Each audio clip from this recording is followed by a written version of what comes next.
मी पराग शिवाजीराव संधान कोपरगाव नगर परिषदेचा नगराध्यक्ष म्हणून निवडून आलो असल्याने ईश्वर साक्ष ठेवून शपथ घेतो की मी भारताच्या संविधानाबद्दल खरी निष्ठा व श्रद्धा ठेवीन. त्याच्यामुळं तुला सहकार्य करण्या एवढं माझ्याकडे वजन आहे की कुणी आडवं तिडवं आलं तरी मी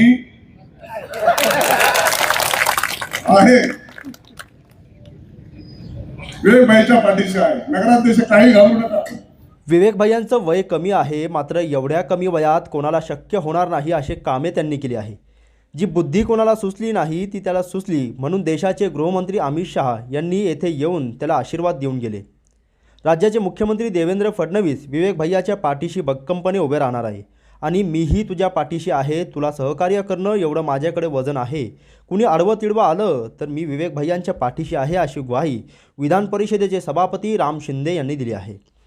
कोपरगाव नगर परिषदेसाठी निवडून आलेल्या भाजप व मित्रपक्षाच्या नवनिर्वाचित नगराध्यक्ष आणि नगरसेवकांचा पदग्रहण तसेच सेवा शपथ सोहळा नामदार राम शिंदे यांच्या अध्यक्षतेखाली संजीवनी उद्योग समूहाचे अध्यक्ष बिपिनदादा कोल्हे, माजी आमदार स्नेहलता कोल्हे, युवा नेते विवेक कोल्हे, संजीवनी बचत गटाच्या अध्यक्षा रेणुका विवेक कोल्हे यांच्या प्रमुख उपस्थितीत पार पडला.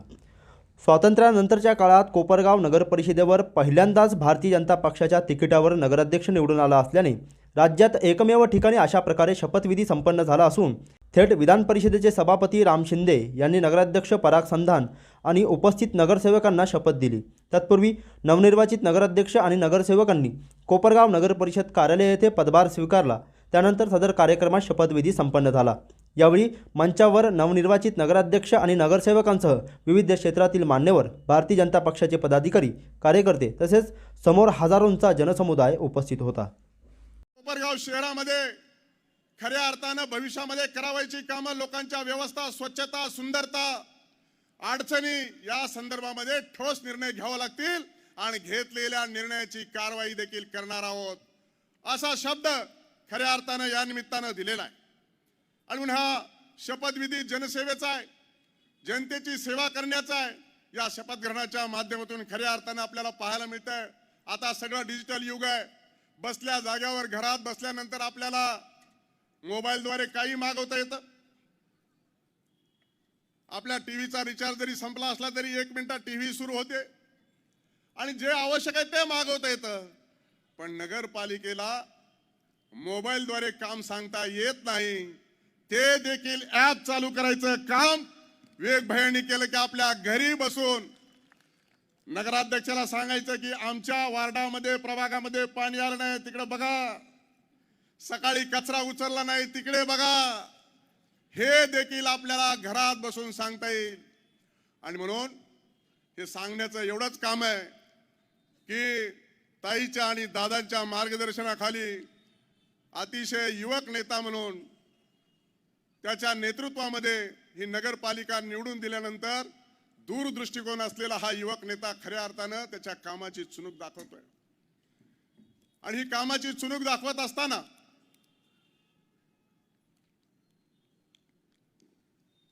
मी जरा मागे जाऊन विवेक भैया दिसायला बारीकच दिसतोय. कानात म्हटलं तुझं वय किती नेमकं सांग मला. वय अतिशय कमी आहे. पण तुम्ही आता महापालिकेच्या निवडणुका बघितल्या आहेत. आता सुरू आहे, 15 तारखेला मतदान आहे. तिकीट नाही मिळाल्याच्या नंतर कसा राडा रपाटा सुरू आहे. मला तिकीट का मिळालं नाही आणि मी कसा लायक आहे आणि मीच कसा निवडून येऊ शकतो, माझ्यावर कसा अन्याय झालाय, हे सगळं आपण वेगवेगळ्या माध्यमांच्या द्वारे पाहतोय. पण 2024 ला एवढ्या कमी वयात असलेला विवेक भैया त्यांनी 2 पावलं मागे घेतली.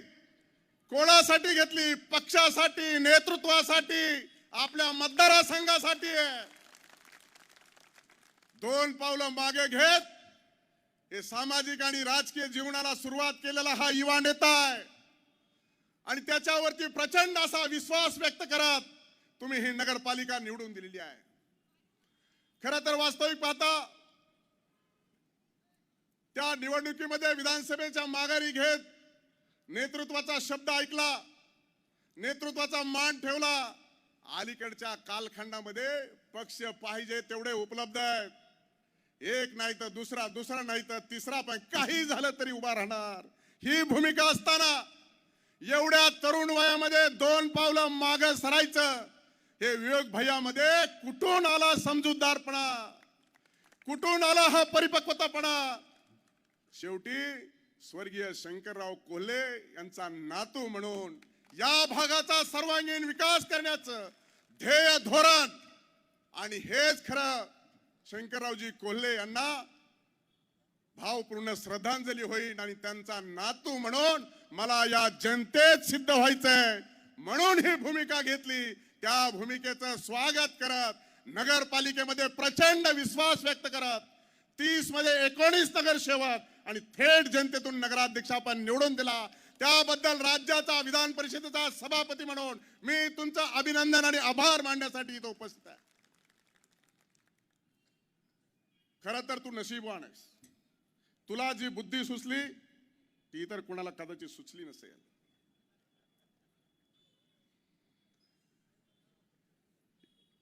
मैदानात आल्याच्या नंतर कोणीही एक पडतो, एक निवडून येतो, पण तुला थेट देशाचे कणखर गृहमंत्री या शहरामध्ये येऊन तुला आशीर्वाद देऊन गेले. राज्याचे लाडके मुख्यमंत्री देवेंद्रजी फडणवीस साहेब तुझ्या पाठीशी भक्कमपणे उभा राहण्याची भूमिका सांगून गेलेत. जनतेने प्रचंड विश्वास टाकलाय. हे एवढ्या कमी वयामध्ये कोणाला शक्य होत नाही. त्यामुळं तू जे धोरण स्वीकारलंस, तू जे हा समजूतदारपणा स्वीकारलास, निश्चित भविष्यामध्ये खरं तर मी अनेक नेत्यांची पोरं बघतो, कारण माझा बाप काय मंत्री किंवा पुढारी नव्हता म्हणून मला तो बोलण्याचा अधिकार आहे. कारण आता माझा ज्यावेळेस पोरग येईल त्यावेळेस ही चर्चा होऊ शकते, आणि माझं पोरग राजकारणात यासारखी काही परिस्थिती नाही, बारीक आहे. पण पुढाऱ्याच्या घरी जन्मलेलं पोरग एवढं चांगुलपणा, समजूतदारपणा, परिपक्वता आणि योग्य ठिकाणी योग्य कसं बोलायचं, आलेला वार कसा परतवून लावायचा, हे विवेक भैयाकडूनच समजून घ्यावं. आणि म्हणून एवढ्या कमी वयामध्ये देशाचे अमित भाई शहा गृहमंत्री यांच्याकडून तुझी स्तुती सुमन झाली. मला त्या कार्यक्रमाला इथं येता आलं नाही, मी USA दौऱ्यावर होतो, परंतु ते कोणाच्याही नशिबात नाहीये. त्याच्यामुळं तुझे योग्य दिशेने पाऊल पडत चाललेले, त्याच्याबद्दल माझ्यासारख्या एका कार्यकर्त्याला, राजकीय क्षेत्रात काम करण्याला अतिशय मनापासून अभिमान वाटतो. एक होतकरू तरुण माझ्या स्वतःच्या कल्याणासाठी नव्हे तर जनतेच्या माझ्या कार्यकर्त्यासाठी मी कोणतीही तडजोड करेल, ही भूमिका घेऊन विवेक भैया आज पुढे जात असताना आपल्याला दिसतोय. खरं तर वास्तविक पाहता ही सगळी गोष्ट सांगत असताना कोपरगावच्या या नगरीमध्ये अनेक प्रश्न आहेत. हे प्रश्न सोडवण्याच्या दृष्टिकोनातून खऱ्या अर्थानं मला भैया सांगत होता की 6000 घर आहेत की जे लोकांच्या नावावर नाही आहेत. महसूल मंत्र्यांनी इथं थेट येऊन सांगितलंय. मला वाटतं पदग्रहणाच्या कार्यक्रमामध्ये त्याचं स्वतःच उल्लेख करणं, याचा अर्थ तुम्हाला दिलेला शब्द मी पाळणार आहे हे तुम्हाला त्यांनी सांगितलंय. आणि काही काळजी करू नका, अशा माणसाला तुम्ही बोलवलंय. मी आमदारांना शपथ देतो आणि तुमच्या त्या नगरसेवक आणि नगराध्यक्षाला शपथ दिली आहे. विरोधी पक्ष सुद्धा माझ्याकडेच मागणी करतो, आमचा हा प्रश्न सुटला पाहिजे, आणि सत्ताधारी पक्ष सुद्धा सांगतो की याचं उत्तर हे आहे, आणि दोघांचं जमलं नाही त्यावेळेस माझी ड्युटी चालू होते. त्याच्यामुळं तुला सहकार्य करण्या एवढं माझ्याकडे वजन आहे. हे कोपरगावच्या जनतेला यासाठी सांगितलं, कुणी बघितलंय नाही बघितलंय, पण माझीच मी स्तुती थोडी करून घेतली, कारण तुमचा विश्वास बसावा की कुणी आडवं तिडवं आलं तरी मी आहे, विवेक भाईच्या पाठीशी आहे. नगराध्यक्ष काही घाबरू नका, आपली आता थेट कोपरगाव पासून मुंबई पासून दिल्लीपर्यंत सत्ता आहे आणि तुम्ही पहिले भारतीय जनता पार्टीचे नगराध्यक्ष आहेत कोपरगाव मध्ये आणि आमच्या ताई सुद्धा पहिले आमदार भारतीय जनता पार्टीच्या झाल्या कोपरगाव मधून. त्यामुळे कुठलीही अडचण असण्याची काही कारण नाही. तुम्ही अतिशय योग्य दिशेने नगरपालिकेचा कारभार करणार. शेवटी निवडून आल्याच्या नंतर हार तुरे सत्कार स्वीकारण्याच्या ऐवजी लोकांच्या प्रभागामध्ये जाऊन स्वच्छता करण्याचं काम केलं. हे पूर्ण महाराष्ट्रामध्ये कुणी केलं नसेल. ते तुम्ही करण्याचं खऱ्या अर्थाने काम केलेलं आहे आणि निश्चित स्वरूपामध्ये येणाऱ्या कालखंडामध्ये आपल्याला या जनतेची सेवा करायची आहे आणि ही सेवा करत असताना जनतेमध्ये जाऊन शपथ घेणं आणि येणाऱ्या 5 वर्षाच्या कालखंडामध्ये काय करणार आहे याचा अजेंडा त्यांच्या पुढे सादर करणं हे संपूर्ण महाराष्ट्रामध्ये दुर्मिळ उदाहरण आहे. आणि म्हणून खऱ्या अर्थानं मला या ठिकाणी शपथ ग्रहण आणि आपल्या पदग्रहण कार्यक्रमाला येत असताना मनस्वी आनंद झालेला आहे. मी तुमच्या भविष्यातल्या या 5 वर्षाच्या कालखंडासाठी मनापासून हार्दिक शुभेच्छा देतो. साहेब जरी पालकमंत्री नसले तरी साहेब आमच्या कोपरगावकरांच्या वतीने विनंती आहे की तुम्ही आमच्या या नगरपालिकेची आणि या शहराची किंवा तालुक्याचं पालकत्व तुम्ही घ्यावं. कारण की कुठलं एक खातं तुमच्याकडे नसून सर्वच मंत्री तुमच्या ऐकण्यात असता. कारण की सभापतींनी एकदा आवाज उठवला का सगळ्या मंत्र्यांना ऐकावं लागतं आणि अशा वेळेस न ऐकणारे मंत्री सुद्धा ऐकतात असं आम्ही स्वतः बघितलेलं आहे.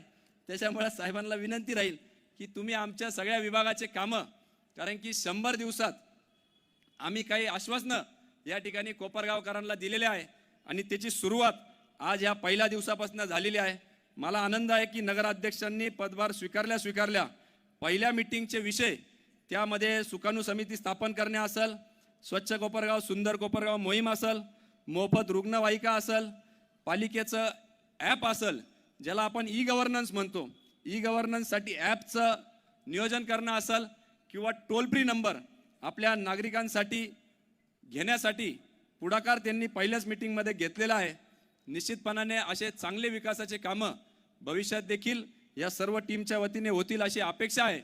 सर्व नगरसेवकांना नगराध्यक्षांच्या वतीने खरं तर मी कोपरगावकरांना आश्वासित करतो की निश्चितपणाने आम्ही जे काही शब्द विश्वासनाम्याच्या माध्यमातून दिलेले आदरणीय देवेंद्रजींनी आपल्याला आश्वासित केलेलं आहे की जे प्रश्न या विश्वासनाम्यामध्ये मांडलेले आहे ते पूर्णत्वास नेण्याची जबाबदारी किंबहुना ताकद त्यांनी आपल्याला दिल्याचा शब्द त्या ठिकाणी डॉक्टर बाबासाहेब आंबेडकर मैदानात दिलेला आहे.